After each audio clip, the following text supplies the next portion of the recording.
Hello বন্ধুরা, good morning. আমার চ্যানেলে তোমাদের অনেক অনেক স্বাগত জানাই। আশা করছি সবাই অনেক ভালো আছো, সুস্থ আছো। আমরাও বেশ ভালো আছি। আজকে নতুন একটা সকাল নিয়ে, নতুন একটা দিনে তোমাদের সাথে নিয়ে আজকে ব্লগটা আমি স্টার্ট করছি। আশা করছি আজকের ব্লগটাও তোমাদের ভালো লাগবে।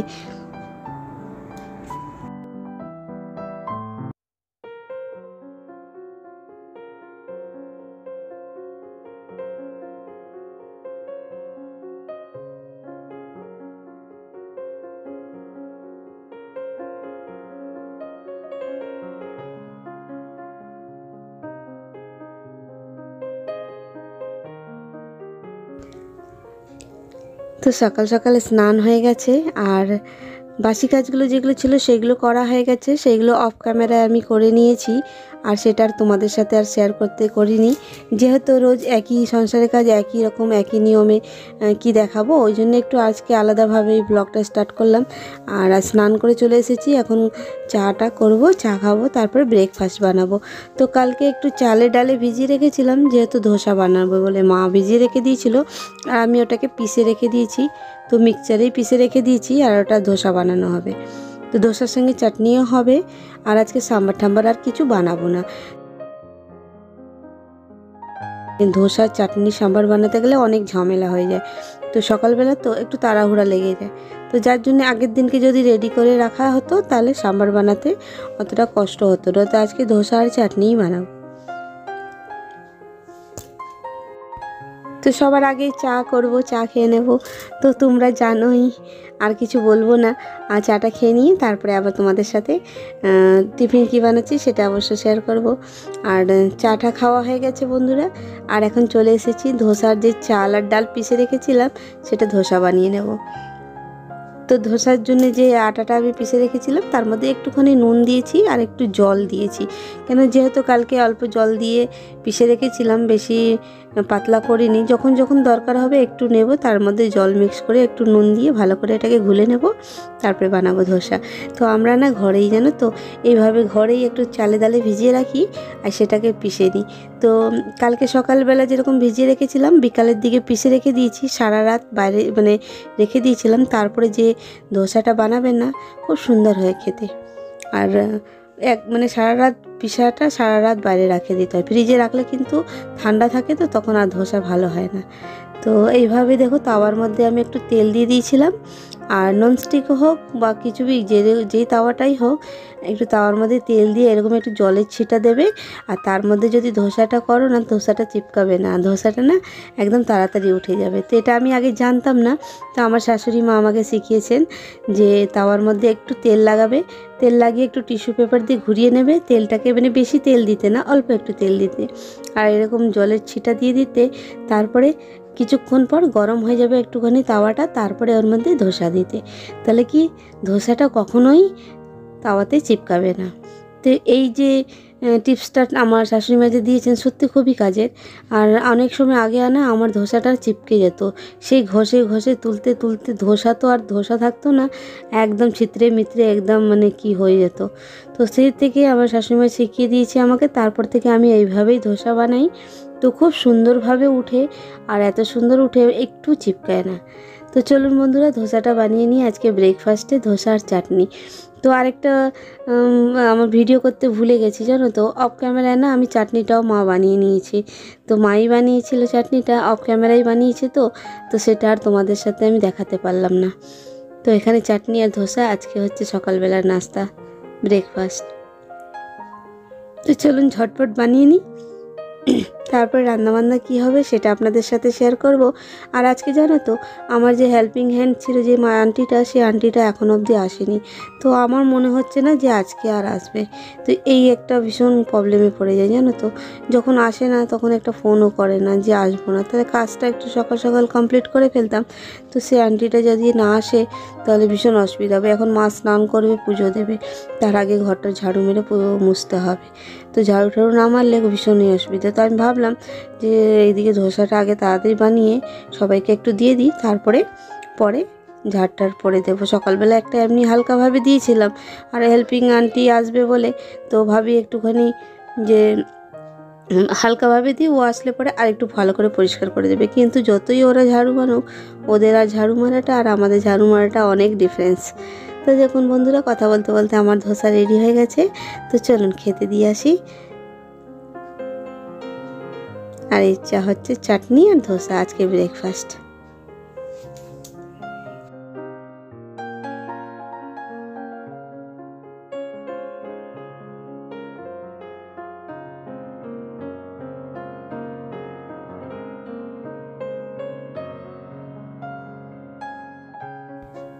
তো এখানে কালকে চিংড়ি মাছ নিয়ে এসেছিলো আর রুই মাছ নিয়ে এসেছিলো। তো আজকে চিংড়ি মাছ মা বানাবে, তো একটুখানি পেঁয়াজ কেটে দিচ্ছি। তো এখানে চিংড়ি মাছের ঝাল হবে, ঝাল বলতে পারো বা ঝোল বলতে পারো, একটুখানি ঝাল ঝাল করে মা চিংড়ি মাছের ঝোল করে। তো শুধু চিংড়ি মাছ দেয়, আলু দেয় না কিন্তু।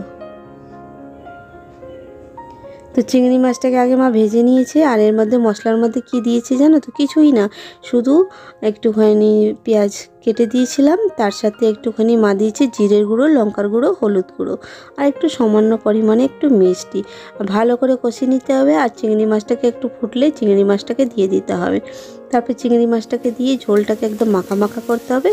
বাস হয়ে গেল চিংড়ি মাছের ঝোল।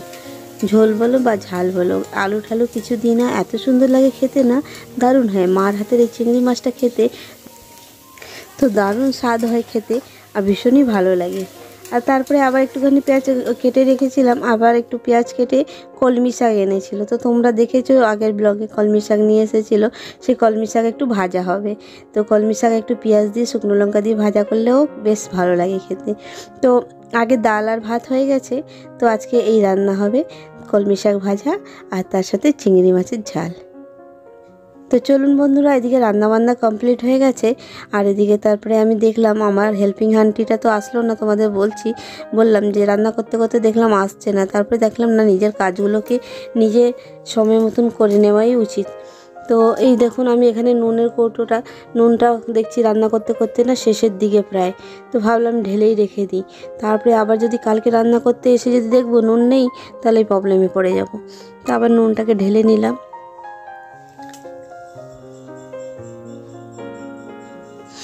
নুনটাকে ঢেলে ঢেকে ঢুকে রেখে দিলাম। তো এই নুনের কৌটোটা দেখেছো তো, এর মধ্যে না আমি নুনের 2-3টে প্যাকেট ভরে রেখে দিই, আর যেটা আমি রান্নাতে ইউজ করি সেটার মধ্যে একটু আলাদাভাবে বের করে রাখি। যেহেতু নিরামিষই রান্না করতে লাগে, তো এটা ছোঁয়া লেগে যাবে বলে এটার মধ্যে আমরা ইউজ করি না। ছোটো যে নুনের কৌটো আছে সেটা দিয়ে আমরা নুনটা ইউজ করি।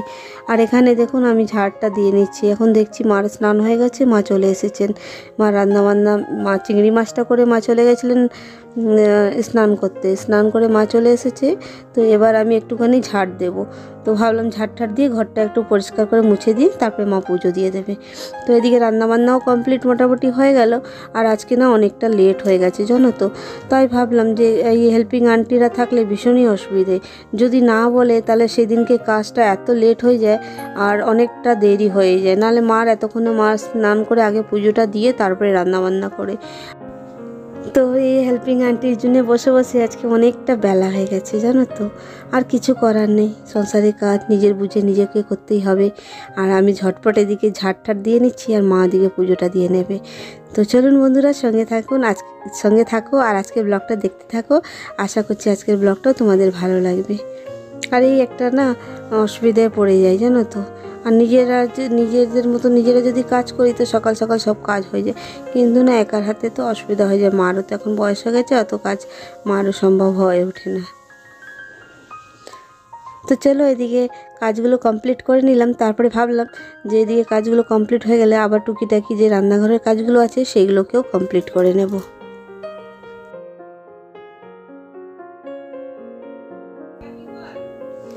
তো জানো তো বন্ধুরা, আর ওনারা যদি ঝাড় দেয় তো একটুও নোংরা বেরোয় না জানো তো।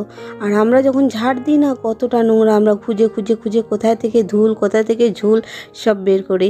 তাই ভাবি ওদের হাতে যদি আমরা এগুলো ছেড়ে দিই তাহলে আমাদের ঘর দুয়ারে যা অবস্থা হবে দেখার মতন না। কিন্তু দরকার আছে বলেই আমরা ওনাদের রাখি, মানে ঝটপট যখন তখন আমাদের কাজের প্রয়োজন পড়ে। কিন্তু হ্যাঁ, তা বলে ওদের উপরে সব কিছু ছেড়ে দেবো তা তো না, ওদের সঙ্গে সঙ্গে নিজেদেরও নিজের ঘরকে পরিষ্কার রাখতে হবে, তাই না? সবাই অনেকজনই ভাবে হেল্পিং হ্যান্ড আছে বলে এদের কাজের অনেক সুবিধে, কিন্তু না বন্ধুরা, হেল্পিং হ্যান্ড থাকলেও তাদের সঙ্গে নিজেকেও খাটতে হবে, নাহলে ঘর দুয়ার পরিষ্কার একবারেই হবে না, জানো তো। আর আমি কোথায় থেকে আনাচে কানাচে থেকে কত নোংরা বের করেছি জানো তো, আমি এরকম প্রায়ই করতে থাকি, নাহলে তো ঘর আর দেখতে হবে না কি অবস্থা হবে। তো ওনারা কি, হ্যাঁ একটু হেল্প হয়ে যায়, তো যেহেতু একটুখানি তাড়াহুড়া যেদিনকে থাকে সেদিনকে একটুখানি করে দিয়ে যায়, তো নাহলে আমরা এরকম মাঝে মধ্যে, আমি তো মাঝে মধ্যেই ওদের পেছনেই থাকি, এটা পরিষ্কার করো ওটা পরিষ্কার করো, নাহলে হয়ে ওঠে না। তো চলুন বন্ধুরা, আজকের ব্লগটা দেখতে থাকো, আশা করছি ভালো লাগবে।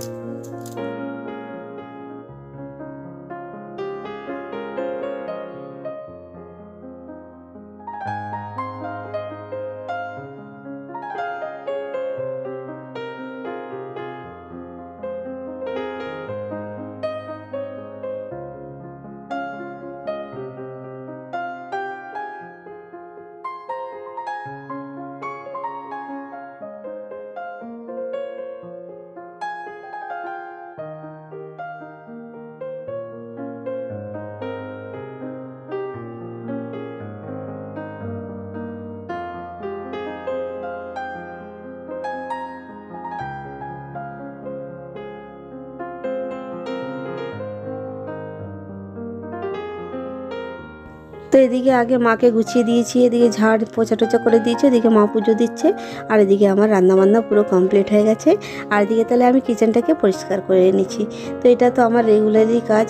তো কাজের তো বললাম যে তোমাদের যে কাজের কোনো নিয়ম নেই, কাজের কোনো শুরু নেই শেষ নেই। তো কাজ যেখান থেকে, সংসারের কাজ যখন ইচ্ছে তখন আমি শুরু করব, যেখান থেকে হয়তো চালু করলাম হয়তো এখানে শেষ করলাম, এইভাবেই। তো আমি এরকম না যে স্নান করে এসেছি বলে এই কাজ করব না ওই কাজ করব না, তা নয়। হ্যাঁ, বাসি কাজগুলো হয়ে যায়, তারপরে আমি স্নান করে বাকি টুকিটাকি কাজগুলো সব করতে থাকি। মাও করে আমিও করি, দুইজনে মিলেমিশে আমরা সংসারের কাজগুলো করি। আর যেহেতু এখানে আমি একটুখানি রান্নাঘরটা পরিষ্কার করে নিলাম, আর ইন্ডাকশনটাও একটুখানি মুছে টুচে পরিষ্কার করে নেব। আর তার সাথে সাথে একটু ফ্রিজ আছে, ওয়াশিং মেশিন আছে, এগুলো একটু হাতে হাতে রোজকের, মানে যখন যখন সময় হয়, রোজ বলবো না, যখন যেটা সময় হয়, যখন মনে হয় যে না এটাকে পরিষ্কার করতে হবে, তখনই সঙ্গে সঙ্গে করে নিই, জানো তো বন্ধুরা। তো এইভাবে কাজ করলে না ঘর দুয়ার একটু নোংরাটা কম হয়। যে আমি নিয়ম মেনে চলবো যে আজকে রোজ করতেই হবে, রোজ করা তো সম্ভব হয় না, রোজ একরকম তো কাজ থাকে না, হয়তো কোনো দিন বাইরে বেরোতে হয়, কোনো দিন এই কাজটা বেশি থাকলো, কোনো দিন রান্নাবান্না বেশি থাকলো, তখন হয়ে ওঠে না। যখন যেরকম হয় তখন সেরকমভাবে কাজটা কমপ্লিট করে নিলে আমার নিজেদের কাজে খুব সুবিধা হয় আর কাজ হালকা হয়ে যায়। তো চলুন বন্ধুরা, আজকের এই ব্লগটা তোমাদের কেমন লাগলো অবশ্যই লাইক কমেন্ট কিন্তু করো। আর যারা আমার চ্যানেলে নতুন আমার ভিডিও দেখতে আসছো, তো আমার চ্যানেলকে সাবস্ক্রাইব করে আমার বন্ধু হয়ে পাশে থেকো।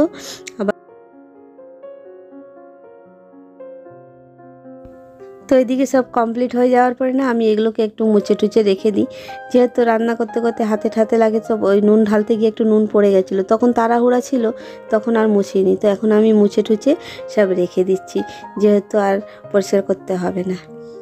আর দেখো এইগুলো না, আমি এইগুলোর মধ্যে তেল থাকে আমার, তো এটা তেল ছিটে থাকে বলে এর মধ্যে একটা টিস্যু পেপার পেতে রাখি। তো এই 2-3 দিন পর পর এগুলোকে চেঞ্জ করে দিই টিস্যু পেপার। এটা পরিষ্কারই আছে, সেদিনকেই ধুয়েছিলাম, নোংরা কিছু হয় না, সেরকম নোংরা হয়ও নি। আর সে 2 দিন আগে এটাকে ধুয়ে রেখেছিলাম। তো এটার মধ্যে একটুখানি মুছে নিয়ে আবার টিস্যু পেতে আবার এর মধ্যে তেলটা রাখবো। তো এগুলোকে হালকা হাতে একটু মুছে নিলাম। তো এগুলো আমরা টানা হিজড়া করি, তো হাতের একটু দাগ মাগ লেগে যেতেই পারে, হয় নোংরা হয়ে যেতেই পারে। তো রোজ রোজ তো আর মাজা সম্ভব না, 1-2 দিন 3 দিন ছাড়া ছাড়া এগুলোকে মেজে নিই, মানে একটু সাবান দিয়ে একটু ধুয়ে নিই, মাজার তো কিছু নেই, সেই সাবান দিয়ে একটু ধুয়ে নিই। তারপরে একটা টিস্যু নিয়ে নিলাম, টিস্যু পেপারটাকে এরকম ফোল্ড করে এর ভেতরে দিয়ে দিলাম। তো যেহেতু তেল থাকে, তো তেল পড়লে টিস্যু পেপারে তেলটা টেনে নেবে। তার আমার এই যে মানে তেল রাখার যে স্ট্যান্ডগুলো আছে, এগুলোর মধ্যে আমার তেল চিট হবে না। তো এইভাবে এইসব আমি তো সত্যি কথা বলতে সব শাশুড়ি মার থেকে আমার শেখা, আর এগুলো নিয়েই আমি আগে যেতে চাই। অনেক কিছু শেখা বাকি আছে, অনেক কিছু শেখার শেষ নেই, শেখার কখনো শেষ হয় না, বড়দের কাছে অনেক কিছুই শেখা যায়। তো চলুন বন্ধুরা, আমার এদিকে রান্নাঘর পুরোপুরি একদম কমপ্লিট পরিষ্কার করে নিয়েছি। যেগুলো রোজকার করতে হবে, রোজ তো বলবো না, রোজ হয়ে ওঠে না, কখনো কখনো 1-2 দিন ছাড়া ছাড়া এগুলোকে আমি ক্লিন করি।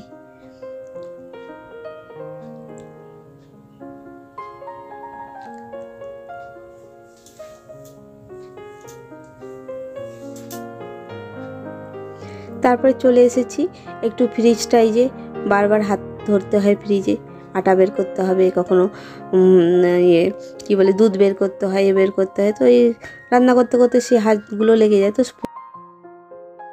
পুরোটা না মুছলেও সামনেটা একটুখানি মুছে নেব, যেখান থেকে ফ্রিজটা আমি খুলি সেই হ্যান্ডেলগুলো একটুখানি মুছে নিলাম। আর এই ওয়াশিং মেশিনটাও ওপরটা একটু ধুল হয়ে যায় কখনো কখনো, সেগুলোকে একটুখানি মুছে নিলাম। আর এই দরজাটা জানো তো কবে থেকে আমি ভাবছিলাম একটু মুছবো, দরজাটার মধ্যেও অনেকটা ধুলো ধুলো রয়েছে, ধুলো মানে ধুলো ঠিক বলবো না, একটু কীরকম দাগ দাগ হয়ে রয়েছে, তো সেগুলোকে একটুখানি মুছে নিলাম। তো চলুন বন্ধুরা, তো আজকের ব্লগটা তোমাদের কেমন লাগলো অবশ্য কমেন্ট করো। আর আবার নতুন ব্লগে তোমাদের সাথে খুব শীঘ্রই দেখা হবে। তো তখন সবাই ভালো থেকো, সুস্থ থেকো আর সাবধানে থেকো। তো চলো, নতুন একটা ব্লগে আবার দেখা হচ্ছে খুব শীঘ্রই। তখন সবাই ভালো থেকো।